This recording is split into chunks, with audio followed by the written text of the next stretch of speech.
Tentative d'enlèvement d'Inoxtag, 5 personnes incarcérées, une 6e sous contrôle judiciaire. Ce lundi 3 février 2025, le parquet de Versailles a annoncé que 5 suspects dans l'affaire de la tentative d'enlèvement d'Inoxtag ont été placés en détention provisoire à la suite de leur interpellation. Une autre personne a été placée sous contrôle judiciaire. Depuis quelques années, les célébrités sont les proies privilégiées des cambrioleurs et autres individus peu scrupuleux. Bruno Guillon, Nikos Aliagas, Koé, autant de stars à avoir annoncé à leur communauté leur cambriolage. Des agressions plus ou moins violentes qui peuvent tourner à la séquestration, comme cela a été le cas de l'animateur de Fun Radio, Bruno Guillon. Il y a quelques jours, c'est au tour d'Inoxtag de faire les frais d'un groupe de malfrats.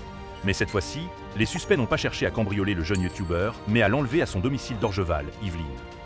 Le jeune homme de 22 ans, qui s'est imposé comme l'un des créateurs de contenu les plus influents du web français, a fait l'objet d'une tentative de kidnapping déjouée. Le 18 novembre 2024, 3 individus masqués et gantés se sont en effet introduits dans un ancien domicile du vidéaste. Ces derniers ont alors découvert que la maison n'était plus habitée par le youtubeur de son vrai nom Inès Benadzouz et sa famille. Les assaillants avaient alors pris la fuite. Dans la foulée, 6 suspects avaient été interpellés par la police.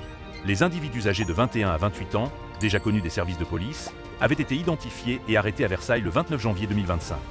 Tentative d'enlèvement d'Inoxtag.